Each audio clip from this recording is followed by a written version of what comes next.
Session 10 of Active Listening Mastery. 15 Practical Lessons for Better Communication. Listening without judging or giving unwanted advice. Have you ever shared a problem with someone, hoping they would simply listen, only to hear, "If I were you, I would"? Or perhaps you were upset about something and the other person immediately explained what you had done wrong, what you should do next, and how they would handle the situation. Sometimes the advice may even be reasonable, but somehow you still leave the conversation feeling unheard. This is one of the most common problems in communication. People often believe that being helpful means finding a solution. But when someone is sharing a difficult experience, they may not be asking for a solution at all. Sometimes they need understanding before they need advice. Sometimes they need a safe space to organize their thoughts. And sometimes they simply need another person to listen without judging them. Welcome to Session 10 of Active Listening Mastery. 15 Practical Lessons for Better Communication. In this lesson, we are going to explore how to listen without judging and how to avoid giving unwanted advice while still being genuinely supportive. Imagine that a friend tells you, "I had a really difficult day at work. My manager criticized my presentation in front of everyone, and I feel embarrassed." A common response might be, "You should just talk to your manager," or "You need to prepare better next time," or even, "Don't worry about it, everyone makes mistakes." The person may have come to you because they were embarrassed and needed someone to understand what happened. Instead, the conversation suddenly becomes a lesson about what they should have done differently. The problem is not necessarily that the advice is wrong. The problem is timing. When people are emotionally affected by an experience, they may not be ready to solve the problem immediately. Their attention may be focused on understanding what happened, expressing their feelings, or simply being heard. If we rush into problem solving, we can unintentionally communicate that their feelings are less important than finding a solution. This does not mean that advice is always bad. Advice can be extremely valuable when someone actually wants it. The important skill is learning to recognize the difference between supporting someone and taking control of their problem. One of the simplest ways to do this is to ask before giving advice. You might say, "Do you want me to just listen, or would you like some ideas about what you could do?" That short question can completely change the conversation. It gives the other person control. Instead of assuming what they need, you allow them to tell you. Maybe they want emotional support. Maybe they want practical advice. Maybe they are not sure yet. Whatever their answer is, you now have useful information about how to respond. For example, imagine your partner says, "I've been feeling overwhelmed with everything I have to manage lately." You could immediately respond, "You need to organize your schedule better." But you could also say, "That sounds exhausting. Do you want me to listen for a while? Or would you like to talk through some possible solutions?" The second response communicates something powerful. I am here to support you, and I respect your ability to decide what kind of support you need. This is an important distinction because unwanted advice can sometimes feel like criticism. When someone tells us about a problem, we may unconsciously search for mistakes. We might think, "If they had listened to me earlier, this wouldn't have happened," or "They are making the same mistake again," or "I know exactly what they should do." But active listening asks us to temporarily put those judgments aside. This does not mean pretending that every decision someone makes is correct. It means separating listening from judging. Suppose a university student tells a classmate, "I failed my exam and I feel terrible." A judgmental response might be, "Well, you should have studied more." That may be factually possible, but it does not help the student process the immediate emotion. A listening response could be, "You seem really disappointed. You put a lot of effort into this, didn't you?" Now the student has an opportunity to explain. Perhaps they studied for weeks but were dealing with other responsibilities. Perhaps they misunderstood the exam format. Perhaps they are disappointed because they expected a higher result. By listening first, you discover information that you would not have known if you had immediately judged the situation. This is why curiosity is more useful than assumptions. Instead of thinking, "I already know why this happened," try thinking, "There may be more to this situation than I can see." You can then ask open and respectful questions, such as, what was the hardest part for you? How are you feeling about it now? Or what do you think you want to do next? Notice that these questions do not take control away from the person. They invite the person to think. There is another important difference between helping someone think and telling someone what to do.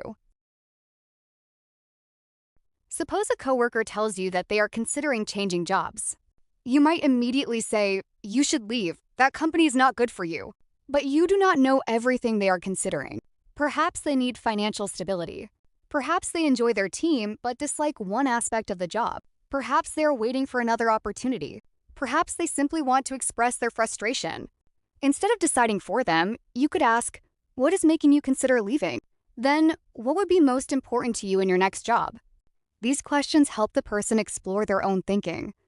This approach is especially useful in leadership. A good manager does not need to provide an answer to every problem immediately. When an employee comes to a manager with a challenge, the manager can ask, "What options have you considered?" Or, "What do you think would work best?" This does not mean the manager should never give direction. There are situations where clear instructions are necessary. But when appropriate, allowing employees to think through problems can build confidence, responsibility, and decision-making skills. The same principle applies in friendships and family relationships. Sometimes people say, "I don't need advice, I just need you to listen." When someone says this, believe them. You do not need to prove your usefulness by fixing their problem. You can simply say, "I'm listening. Take your time." That sentence may sound simple, but it can create a completely different emotional environment. Another important skill is learning to avoid minimizing someone's feelings. Statements such as, "It's not that serious," "Just forget about it," "Other people have bigger problems," or "You need to be stronger" may be intended to help someone feel better, but they can make the person feel that their emotions are unreasonable.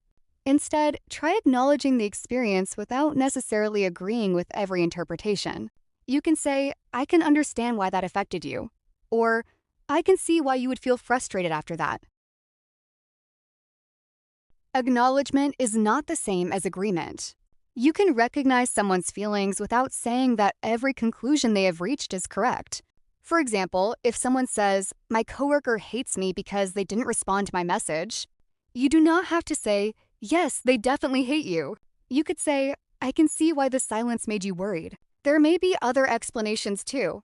Do you want to talk through what happened?" This response validates the emotion without reinforcing an assumption. That is a powerful form of balanced listening. It is also important to notice when advice is appropriate. If someone directly asks, "What do you think I should do?" you have permission to offer your perspective. But even then, avoid presenting your opinion as the only correct answer. You might say, "One possibility is," or "If I were considering this, I might look at." You can explain your reasoning while still respecting their independence. Good advice gives someone options. Controlling advice removes options. There is also a difference between sharing experience and making someone's situation about yourself. If a friend tells you about a difficult relationship problem, you might say, "I went through something similar and what helped me was." That can be useful if it helps the person. But be careful not to turn the entire conversation into your story. A supportive listener brings the attention back by saying, "But your situation may be different. How are you thinking about it?" The goal is not to become silent. Active listening is not passive listening. You can respond, ask questions, reflect feelings, summarize what you heard, and offer support. The key is that your responses should serve the other person's needs, rather than your own desire to appear knowledgeable or helpful. So, the next time someone shares a problem with you, pause before saying, "You should." Instead, take a breath and ask yourself, what does this person need from me right now? Maybe they need understanding. Maybe they need encouragement. Maybe they need help thinking through options. Or maybe they genuinely want your advice. And if you are not sure, simply ask, "Would you like me to listen, help you explore the options, or give you my perspective?" That question demonstrates respect, emotional awareness, and mature communication. Listening without judging does not mean becoming indifferent. It means becoming more patient, curious, and respectful. Giving advice only when it is wanted does not mean refusing to help. It means helping in a way that preserves the other person's independence. The best listeners understand that not every conversation needs an immediate solution. Sometimes the most valuable thing you can give someone is the experience of being heard clearly and without unnecessary judgment. So practice the skill in your next conversation. Before offering an opinion, pause. Before correcting someone, listen. Before solving the problem, ask what kind of support they want. You may discover that when people feel genuinely heard, they often become better able to find their own solutions. And that is the deeper purpose of active listening, not to control the conversation, but to create enough understanding for better communication to happen. If this lesson helped you, like this video and share it with someone who could benefit from learning how to listen with greater patience and empathy. Subscribe to the channel so you do not miss the next lesson in active listening mastery. 15 practical lessons for better communication. In the next session, we will continue building this skill by exploring another important part of effective listening. Until then, practice listening first, judging less, and helping in the way the other person actually needs.